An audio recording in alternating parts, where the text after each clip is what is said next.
Hello students, NSDC ਵੱਲੋਂ ਚਲਾਏ ਗਏ ਈ-ਲਰਨਿੰਗ ਪ੍ਰੋਗਰਾਮ ਵਿੱਚ ਤੁਹਾਡਾ ਸਵਾਗਤ ਹੈ। ਆਈ ਹੋਪ ਕਿ ਤੁਸੀਂ ਸਭ ਤੰਦਰੁਸਤ, ਸਿਹਤਮੰਦ ਅਤੇ ਫਿੱਟ ਹੋਵੋਗੇ। ਬੱਚਿਓ, ਹਮੇਸ਼ਾ ਦੀ ਤਰ੍ਹਾਂ ਇਸ ਵਾਰ ਫਿਰ ਮੈਂ ਤੁਹਾਡੇ ਲਈ ਇੱਕ ਨਵੇਂ ਟੌਪਿਕ 'ਤੇ ਵੀਡੀਓ ਲੈ ਕੇ ਹਾਜ਼ਰ ਹੋਇਆ ਹਾਂ, ਜਿਸ ਦਾ ਨਾਮ ਹੈ ਕੰਮ ਆਧਾਰਿਤ ਸਿੱਖਿਆ, ਜਾਂ ਇਹਨੂੰ ਵਰਕ ਬੇਸਡ ਲਰਨਿੰਗ ਵੀ ਕਹਿ ਸਕਦੇ ਨੇ। ਬੱਚਿਓ, ਇਹ ਜਿਹੜਾ ਟੌਪਿਕ ਹੈ ਇਹ ਤੁਹਾਡੀ 11ਵੀਂ ਕਲਾਸ ਦੇ ਨਿੱਜੀ ਸੁਰੱਖਿਆ ਦੀ ਬੁੱਕ ਦੇ ਯੂਨਿਟ ਨੰਬਰ 7 ਦੇ ਸੈਸ਼ਨ ਨੰਬਰ 1, 2, 3 ਅਤੇ 4 ਵਿੱਚੋਂ ਲਿਆ ਗਿਆ ਹੈ। ਜੀ ਹਾਂ, ਮੈਂ VT Vinod Kumar, government senior secondary school Pakhowal Bira Hoshiarpur ਵਿਖੇ ਬਤੌਰ ਪ੍ਰਾਈਵੇਟ ਸਿਕਿਉਰਿਟੀ ਟ੍ਰੇਨਰ ਆਪਣੀਆਂ ਸੇਵਾਵਾਂ ਨਿਭਾ ਰਿਹਾ ਹਾਂ। ਅਤੇ ਬੱਚਿਓ, ਅਸੀਂ ਅੱਜ ਦੇ ਟੌਪਿਕ ਵੱਲ ਅੱਗੇ ਵੱਧਦੇ ਹਾਂ। ਸਭ ਤੋਂ ਪਹਿਲਾਂ ਹਮੇਸ਼ਾ ਦੀ ਤਰ੍ਹਾਂ ਇੰਟਰੋਡਕਸ਼ਨ ਜਾਂ ਅਸੀਂ ਜਾਣ ਪਛਾਣ ਕਹਿ ਸਕਦੇ ਹਾਂ। ਬੱਚਿਓ, ਅੱਜ ਦਾ ਜੋ ਅਸੀਂ ਟੌਪਿਕ ਹੈ ਕੰਮ ਆਧਾਰਿਤ ਸਿੱਖਿਆ, ਇਹਨੂੰ ਅਸੀਂ 4 ਸੈਸ਼ਨਾਂ ਦੇ ਵਿੱਚ ਕਵਰ ਕਰਾਂਗੇ, 4 ਭਾਗਾਂ 'ਚ। ਜਿਹਦੇ ਵਿੱਚ ਪਹਿਲਾ ਹੈ ਅਜੋਕੇ ਸਮਾਜ ਵਿੱਚ ਸੁਰੱਖਿਆ ਸੰਬੰਧੀ ਖਤਰੇ, ਭਾਰਤ ਨੂੰ ਦਰਪੇਸ਼ ਸੁਰੱਖਿਆ ਸੰਬੰਧੀ ਖਤਰੇ, ਆਜ਼ਾਦੀ ਉਪਰੰਤ ਭਾਰਤ ਵੱਲੋਂ ਲੜੇ ਗਏ ਯੁੱਧ, ਭਾਰਤ ਵਿੱਚ ਜਨਤਕ ਸੁਰੱਖਿਆ ਅਤੇ ਜਥੇਬੰਦ ਢਾਂਚੇ ਅਤੇ ਜ਼ਿੰਮੇਵਾਰੀਆਂ ਬਾਰੇ ਗਿਆਨ। ਬੱਚਿਓ, ਸਭ ਤੋਂ ਪਹਿਲਾਂ ਇੰਟਰੋਡਕਸ਼ਨ ਦੇ ਵਿੱਚ ਹੈ ਕਿ ਸੁਰੱਖਿਆ ਦੀ ਸਭ ਤੋਂ ਜਿਹੜੀ ਸੌਖੀ ਅਤੇ ਸਰਲ ਪਰਿਭਾਸ਼ਾ ਹੈ ਉਹ ਹੈ ਅਸੁਰੱਖਿਆ ਅਤੇ ਖਤਰਿਆਂ ਤੋਂ ਰਹਿਤ। ਭਾਵ ਕਿ ਸੁਰੱਖਿਅਤ ਹੋਣ ਦਾ ਮਤਲਬ ਹੈ ਕਿ ਮੁੱਢਲੀਆਂ ਲੋੜਾਂ ਤੋਂ ਮੁਕਤ ਹੋਣਾ। ਮੁੱਢਲੀਆਂ ਲੋੜਾਂ ਕਿਹੜੀਆਂ ਹੁੰਦੀਆਂ? ਭੋਜਨ, ਸਿਹਤ, ਸਿਰ ਲੁਕਾਉਣ ਜੋਗੀ ਥਾਂ, ਰੁਜ਼ਗਾਰ ਆਦਿ। ਠੀਕ ਹੈ, ਇਹ ਜਿਹੜੀਆਂ ਚੀਜ਼ਾਂ ਹੈ ਸਾਡੀਆਂ ਮੁੱਢਲੀਆਂ ਲੋੜਾਂ ਨੇ। ਅਤੇ ਦੂਜਾ, ਅਸੀਂ ਆਪਣੇ ਆਪ ਨੂੰ ਅਸੁਰੱਖਿਅਤ ਕਦੋਂ ਮਹਿਸੂਸ ਕਰਦੇ? ਜਦੋਂ ਸਾਨੂੰ ਕਿਸੇ ਦਾ ਡਰ ਹੋਵੇ, ਹੈ ਨਾ। ਅਤੇ ਜੇ ਅਸੀਂ ਡਰ ਤੋਂ ਮੁਕਤ ਹੋ ਜਾਈਏ, ਜਿਵੇਂ ਕਿ ਮਾਨਸਿਕ ਅਤੇ ਸਰੀਰਕ ਸ਼ੋਸ਼ਣ, ਹਿੰਸਾ, ਪਰੇਸ਼ਾਨੀ, ਭੇਦਭਾਵ ਆਦਿ, ਇਹਨਾਂ ਚੀਜ਼ਾਂ ਤੋਂ ਮੁਕਤ ਹੋ ਜਾਈਏ ਤਾਂ ਅਸੀਂ ਆਪਣੇ ਆਪ ਨੂੰ ਸੁਰੱਖਿਅਤ ਮਹਿਸੂਸ ਕਰ ਸਕਦੇ ਹਾਂ। ਮਨੁੱਖੀ ਸੁਰੱਖਿਆ ਦਾ ਜਿਹੜਾ ਸੰਬੰਧ ਆ ਖਤਰਿਆਂ ਨੂੰ ਭਾਂਪਣ ਦੀ ਸਮਰੱਥਾ, ਉਹਨਾਂ ਤੋਂ ਬਚਣ ਦੇ ਯਤਨ ਅਤੇ ਉਹਨਾਂ ਤੋਂ ਪੈਦਾ ਹੋਣ ਵਾਲੇ ਖਤਰਿਆਂ ਨੂੰ ਘਟਾਉਣਾ ਹੈ। ਜਦੋਂ ਉਹ ਵਾਪਰਦੇ ਹਨ ਤਾਂ ਸੁਰੱਖਿਆ ਦੇ ਜਿਹੜੇ ਘੇਰੇ ਵਿੱਚ ਬਹੁਤ ਵੱਡੇ ਵੱਡੇ ਮੁੱਦੇ ਆਉਂਦੇ ਹਨ, ਜਿਨ੍ਹਾਂ ਵਿੱਚ ਸ਼ਾਮਿਲ ਹੈ ਇੱਕ ਰਿਵਾਇਤੀ ਅਤੇ ਦੂਜਾ ਹੈ ਗੈਰ ਰਿਵਾਇਤੀ।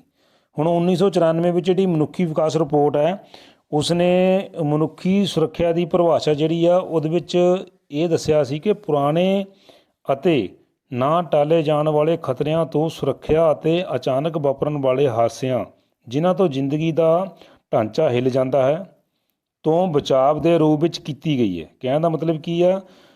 ਇੱਦਾਂ ਦੇ ਖਤਰੇ ਜਿਹੜੇ ਪੁਰਾਣੇ ਹਨ ਜਾਂ ਨਾ ਟਾਲੇ ਜਾਣ ਵਾਲੇ, ਜਿਨ੍ਹਾਂ ਦੇ ਹਾਦਸਿਆਂ ਦੇ ਵਾਪਰਨ ਦੇ ਨਾਲ ਸਾਡੀ ਜਿਹੜੀ ਜ਼ਿੰਦਗੀ ਆ ਉਹ ਡਾਵਾਂਡੋਲ ਹੋ ਜਾਂਦੀ ਹੈ, ਜਾਂ ਫਿਰ ਸਾਡੀ ਜ਼ਿੰਦਗੀ ਦਾ ਢਾਂਚਾ ਉਹ ਹਿੱਲ ਜਾਂਦਾ ਹੈ।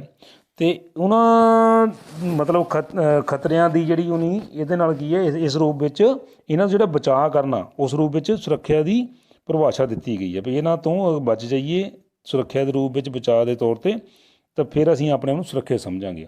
ਇਸ ਰਿਪੋਰਟ ਵਜੋਂ 7 ਕਿਸਮ ਦੀ ਜਿਹੜੀ ਸੁਰੱਖਿਆ ਉਹ ਦਰਸਾਈ ਗਈ ਹੈ, ਜਿਹਦੇ ਵਿੱਚ ਕਿ ਆਰਥਿਕ ਸੁਰੱਖਿਆ, ਖੁਰਾਕ ਸੁਰੱਖਿਆ, ਸਿਹਤ ਸੁਰੱਖਿਆ, ਵਾਤਾਵਰਣ ਸੰਬੰਧੀ ਸੁਰੱਖਿਆ, ਨਿੱਜੀ ਸੁਰੱਖਿਆ, ਭਾਈਚਾਰਕ ਸੁਰੱਖਿਆ ਅਤੇ ਜਿਹੜੀ ਰਾਜਨੀਤਿਕ ਸੁਰੱਖਿਆ, ਉਹ ਸਾਰੀਆਂ ਸੁਰੱਖਿਆਵਾਂ ਜਿਹੜੀਆਂ 7 ਇਹਦੇ ਵਿੱਚ ਸ਼ਾਮਿਲ ਨੇ। ਹੁਣ ਸਭ ਤੋਂ ਪਹਿਲਾਂ ਅਸੀਂ ਆਪਣੇ ਅੱਜ ਦੇ ਪਹਿਲੇ ਜਿਹੜੇ ਸੈਸ਼ਨ ਆ ਉਹਦੇ ਵੱਲ ਵੱਧਦੇ ਹਾਂ, ਜਿਹਦੇ ਵਿੱਚ ਹੈ ਅਜੋਕੇ ਸਮਾਜ ਵਿੱਚ ਸੁਰੱਖਿਆ ਸੰਬੰਧੀ ਜਿਹੜੇ ਖਤਰੇ। ਹੁਣ ਇਹਦੀ ਗੱਲ ਕਰੀਏ ਤਾਂ ਇਸ ਵਿੱਚ ਜਿਹੜੀ ਸੁਰੱਖਿਆ ਯਤਨ ਭੂਤਕਾਲ ਵਿੱਚ ਪੱਥਰ ਯੁੱਗ ਤੱਕ ਜਿਹੜਾ ਉਹ ਪਹੁੰਚ ਜਾਂਦਾ ਆ, ਜਦੋਂ ਕਿ ਲੋਕ ਗੁਫਾਵਾਂ ਵਿੱਚ ਰਹਿੰਦੇ ਸੀ, ਜਾਂ ਗੁਫਾਵਾਂ ਵਿੱਚ ਰਹਿਣ ਵਾਲੇ ਵਿਅਕਤੀ ਆਪਣੇ ਅਤੇ ਆਪਣੇ ਪਰਿਵਾਰ ਨੂੰ ਬਚਾਉਣ ਵਾਸਤੇ ਕੀ ਕਰਦੇ ਸੀ ਦੁਸ਼ਮਣਾਂ ਤੋਂ, ਕਿ ਆਪਣੀ ਗੁਫਾ ਦੇ ਇੱਕ ਬਹੁਤ ਵੱਡਾ ਮੂਹਰੇ ਪੱਥਰ ਉਹਨਾਂ ਦੇ ਰਸਤੇ ਵਿੱਚ ਲਾ ਦਿੰਦੇ ਸੀ, ਤਾਂ ਕਿ ਉਹ ਦੁਸ਼ਮਣਾਂ ਤੋਂ ਆਪਣੇ ਅਤੇ ਆਪਣੇ ਪਰਿਵਾਰ ਨੂੰ ਬਚਾ ਸਕਣ। ਇੱਕ ਪੱਥਰ ਰੋੜੇ ਦੇ ਤੌਰ 'ਤੇ ਰੱਖ ਦਿੰਦੇ ਸੀ। ਅਤੇ ਪਰ ਜਿਵੇਂ ਜਿਵੇਂ ਵਕਤ ਬੀਤਦਾ ਗਿਆ ਅਤੇ ਆਦਮੀ ਵੀ ਚੇਂਜ ਹੁੰਦਾ ਗਿਆ, ਜਾਂ ਉਹਦੀ ਦਿਮਾਗ ਚੇਂਜ ਹੁੰਦਾ ਗਿਆ, ਤਰੱਕੀ ਕਰਦਾ ਗਿਆ, ਤਾਂ ਉਸਨੇ ਕੀ ਕੀਤਾ, ਜਿਹੜੇ ਆਪਣੀ ਸੋਚ ਨੂੰ ਬਦਲਿਆ ਅਤੇ ਲੱਕੜੀ ਨੂੰ ਇਸਤੇਮਾਲ ਕਰਨਾ ਸ਼ੁਰੂ ਕਰਤਾ। ਲੱਕੜੀ ਤੋਂ ਫਿਰ ਉਸਨੇ ਦਰਵਾਜ਼ੇ ਬਣਾਉਣੇ ਸ਼ੁਰੂ ਕਰ ਦਿੱਤੇ। ਹੌਲੀ ਹੌਲੀ ਦਰਵਾਜ਼ੇ ਬਣਦੇ ਬਣਦੇ ਅੱਜ ਇੱਕ ਵਧੀਆ ਤਰੀਕੇ ਨਾਲ ਅਸੀਂ ਇਹਨਾਂ ਨੂੰ ਇਸਤੇਮਾਲ ਕਰ ਰਹੇ ਹਾਂ, ਅਤੇ ਜੋ ਕਿ ਅੱਜ ਵੀ ਬਹੁਤ ਜ਼ਿਆਦਾ ਪ੍ਰਚਲਿਤ ਹਨ। ਇਹਦੇ ਵਿੱਚ ਸਭ ਤੋਂ ਪਹਿਲਾਂ ਆਉਂਦਾ ਹੈ ਅਜੋਕੇ ਸਮਾਜ ਵਿੱਚ ਖਤਰੇ।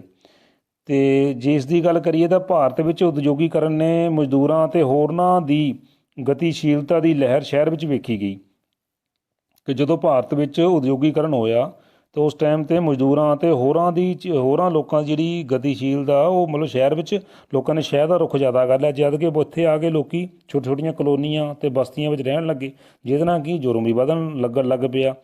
ਜਿਹਦੇ ਨਾਲ ਕੀ ਆ ਜਿਹੜੇ ਉਦਯੋਗ ਵਿਕਸਿਤ ਹੋ ਰਹੇ ਸੀ, ਜਿਨ੍ਹਾਂ ਵਿੱਚ ਲੋਕੀ ਆ ਕੇ ਕੰਮ ਕਰ ਰਹੇ ਸੀ, ਉਹ ਜੁਰਮ ਦੇ ਨਿਸ਼ਾਨੇ ਬਣਨ ਲੱਗੇ। ਇਹਦੇ ਨਾਲ ਕੀ ਹੋਇਆ, ਅਮਨ ਤੇ ਸ਼ਾਂਤੀ ਦੇ ਕਾਨੂੰਨ